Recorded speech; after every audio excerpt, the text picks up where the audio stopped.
그러면 이제 제가 책을 소개해 보도록 하겠습니다. 네. 저는 이 정유정 작가의 완전한 행복이라는 책인데요. 선생님 정유정 작가를 좀 좋아합니다. 그리고 인생 책이 최근에 이제 이 완전한 행복으로 바뀌었어요. 여러분이 보기에 좀 두꺼워서 읽기 싫어할 수도 있는데 한 번에 읽으면 한 6시간 정도 걸립니다. 추리소설이어서 그 추리소설 좋아하는 친구들은 아마 재미있게 읽을 것 같아요. 그리고 이 장마다 서술자가 바뀌어요. 우리 3학년 친구들이랑 2학년 친구들도 지금 배우고 있는데 이 서술자에 대해서 배우고 있잖아요. 그래서 맞아요. 공부할 겸 맞아요. 읽어보면 좋을 것 같다. 자, 이 내용은 살인사건과 관련한 책이에요. 그래서 실제로 그 제주도에서 일어났던 살해사건을 모티브로 해서 쓰여진 책이고요. 장별로 서술자가 다르다고 했는데 선생님이 좀 시간 순서대로 바꿔서 얘기를 해보려고 합니다. 일단 소설의 주인공이 신유나라는 인물이에요. 이름도 너무 예쁩니다. 유나인데 이 유나가 어린 시절에 엄마가 몸이 많이 아팠어요. 그리고 아빠가 혼자 돈을 벌어야 되고 엄마 병간호도 해야 되니까 그 유나랑 유나 언니가 있었거든요. 근데 이제 둘 다 키우기 아빠가 좀 버거운 거예요. 그래서 시골집으로 할머니 집으로 이제 한 명을 보내려고 하는데 거기가 시골이어서 학교가 없습니다. 그래서 근데 언니는 학교를 다녀야 되는 학생이었고 유나는 아직 미취학 아동이었어요. 그래서 어쩔 수 없이 유나를 이제 시골집으로 보내게 된 거죠. 근데 유나가 어리니까 자기가 엄마 아빠한테 버려졌다고 생각해요. 그래서 그런 생각을 가지고 품고 살다가 2년 후에 다시 집으로 돌아오게 되는데 집이 안정이 돼서 그때부터 언니를 미워하기 시작합니다. 왜냐면 언니 때문에 내가 버려진 거다. 언니가 나의 사랑을 독차지했다라고 생각해요. 그런 상태로 이제 자라다가 둘이 그 언니랑 유나랑 둘 다 대학생이 되는데 유나가 대학교에서 엄청 유명해요. 또 예쁘기도 했는데 남자와의 관계가 좀 복잡하다라는 걸로 이제 유명해집니다. 근데 더 유명해진 사건이 있었는데 그 유나가 사귀던 남자친구가 사망하게 되는 사건이 생겨요. 죽어요. 그래서 유명해지게 되고 그 다음에 남자친구가 죽고 나서 유나가 러시아로 유학을 떠나버려요. 근데 유학을 갔는데 유학 가서 사귄 남자친구가 또 죽어요. 근데 교통사고가 난 거예요. 그래서 죽게 됩니다. 근데 그게 나 너무 충격적이야 이러고 다시 한국으로 와서 아빠가 사업을 하시거든요. 그래서 아빠 회사에 들어가게 돼요. 좀 부럽죠? 갑자기. 다들 읽다가 좀 부러웠어요. 그래서 이제 그동안 유학에 갔다 오고 그 아빠 회사에 들어가는 동안 언니는 대학교 생활을 잘 하고 있었는데 대학교에서 좋아하는 이제 남자친구가 있어요. 근데 유나가 한국에 오자마자 언니 남자친구를 빼앗아 버려요. 그리고 결혼까지 하게 됩니다. 그래서 언니랑 거의 이제 절연한 상태로 지내게 되는데 이 유나랑 남편이랑 사이가 별로 안 좋아요. 오늘 소개한 책이 공교롭게 다 약간 새아빠 이런 느낌이 나오는데 그래서 남편이 준영이라는 인물인데 이 준영이가 이혼을 요구해요. 그리고 둘 사이에 딸이 하나 있습니다. 지유라는 이름을 가지고 있어요. 근데 남편이 이혼을 요구하는데 유나는 안 해줘요. 이혼을 안 해주고 심지어 아빠 회사에 들어갔다고 했잖아요. 근데 이 공금 횡령을 하다가 아빠한테 걸려가지고 엄청 크게 혼이 나요. 아빠랑 사이가 안 좋아지고. 그래서 그런 안 좋은 상황들의 연속인데 한 일주일 뒤에 이제 시골집에서 그 유나가 2년 동안 지냈던 할머니 집에서 가족 모임이 있어요. 근데 유나는 그때 러시아 여행을 갈 계획이에요. 근데 그 전에 아빠랑 화해를 하고 가야겠다 이러고 이제 아빠를 찾아가서 대화를 하고 유나는 러시아로 떠납니다. 그 러시아 여행 중에 새로운 남자를 만나게 돼요. 그래서 그 남자가 차은호라는 인물인데요. 이 차은호도 이혼 경험이 있는 사람이에요. 그래서 노아라는 아들이 있고 둘이 이제 사랑에 빠져서 한국으로 오게 됩니다. 근데 러시아 여행을 가 있는 동안 유나의 아빠가 또 죽었어요. 또 교통사고가 났습니다. 그래서 죽고 이제 한국에 와서야 유나는 이제 그 소식을 들은 거죠.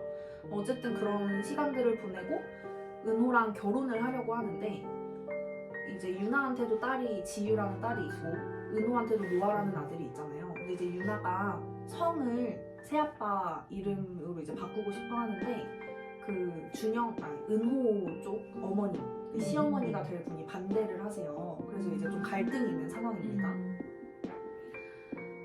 그래서 이제 유나 입장에서는 노아가 걸림돌이 되는 거죠. 그래서 어쨌든 그런 상황으로 이제 계속 지내는데 중간에 노아가 질식사를 하게 돼요. 근데 그게 어떻게 된 일이냐면 그 은호가 수면제 같은 거를 먹고 너무 깊게 잠이 들었는지 자다가 아들인 노아를 이렇게 질식을 시켜버린 거예요.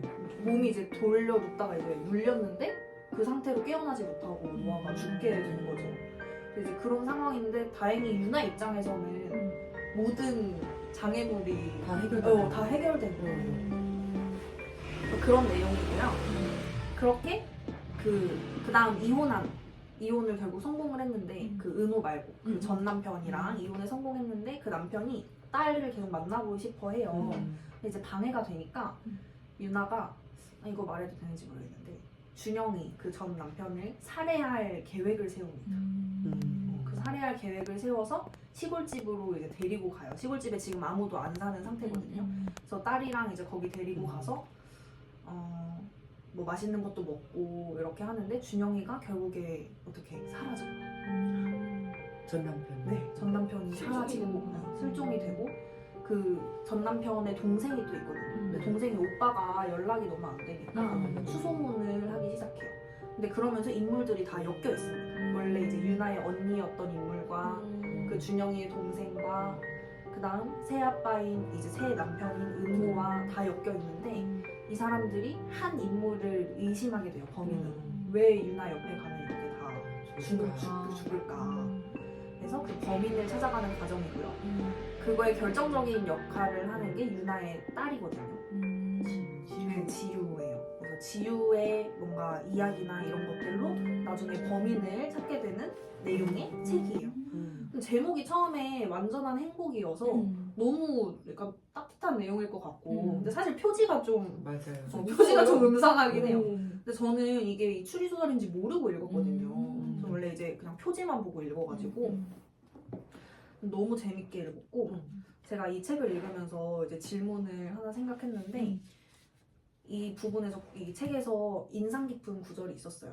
행복이 뭐라고 생각하냐 뭐 이런 내용이었는데 행복은 그 유나가 행복은 더해가는 게 아니라 불행해질 요소들을 제거해 나가는 것이다. 뺄셈이다라고 이야기를 하거든요. 그래서 선생님들은 혹시 이 행복이라는 걸 덧셈이라고 생각하시는지 아니면 뺄셈이라고 생각하시는지 아니면 뭐 다른 연산 기호가 아니어도 상관없으니까 어떻게 생각하시는지 좀 궁금했어요. 네.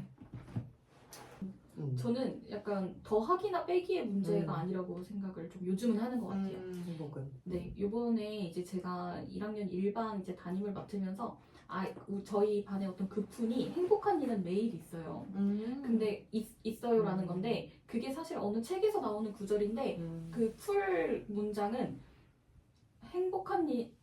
매일 행복할 수는 없지만 행복한 일은 매일 있어 이거거든요. 근데 이게 무슨 뜻일까 아이들이랑 막 이렇게 생각을 하는 시간을 가졌었는데 그때 이제 그 저희가 내린 결론이 매일 우리가 막 행복하고 좋은 일만 가득할 수는 없지만 잘 찾아보면 행복한 일이 한 가지씩은 있더라. 약간 이런 취지에서 그 푼을 정하게 됐거든요.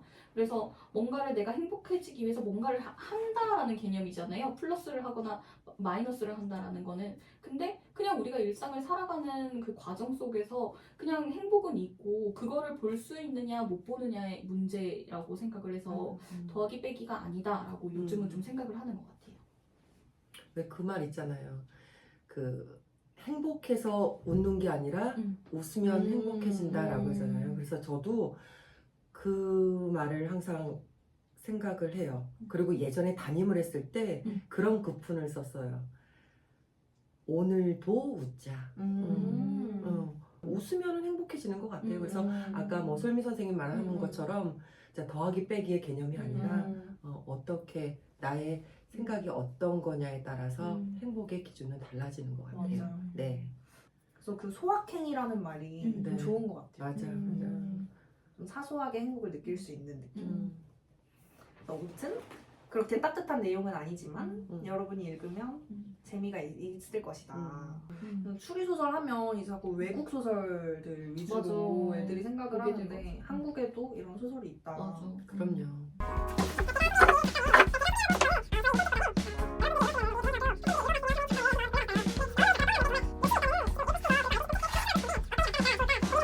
갖고 온 책입니다. 이코님 작가의 세계를 건너 너에게 갈게라고 하는 책입니다. 이 책 말고도 이제 죽이고 싶은 아이, 그리고 작년에 나온 당연하게도 나는 너를이라고 하는 책을 한번 소개시켜 드릴 텐데요.